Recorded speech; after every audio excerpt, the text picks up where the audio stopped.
Donc on vient de l'apprendre, vous l'avez dit, qu'il est en état de mort clinique selon la préfecture.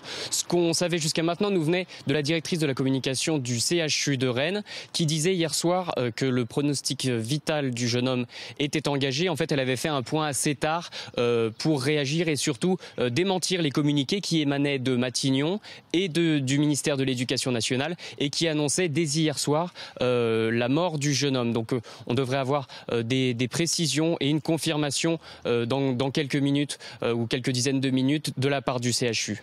Nicolas, rappelez-nous, que s'est-il passé dans la cour de récréation ? Alors la bagarre a éclaté pendant la récréation du matin, donc vers 10h30 hier.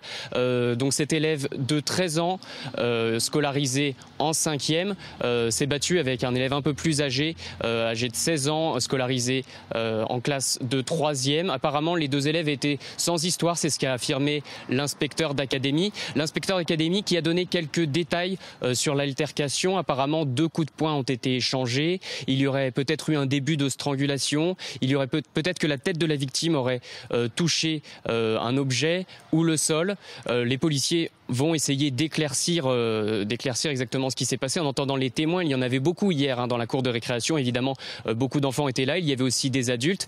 Et d'ailleurs, 2 enseignants sont très rapidement intervenus pour prodiguer les premiers soins à la victime. Ils lui ont fait un massage cardiaque. Ils étaient en relation avec le SAMU par téléphone, donc ils ont suivi leurs conseils. Le SAMU qui est arrivé au bout d'un quart d'heure et qui a emmené donc le collégien au CHU de Rennes. Nicolas de la Barrère, envoyé spécial à Rennes pour BFM TV avec Kathleen Bonin.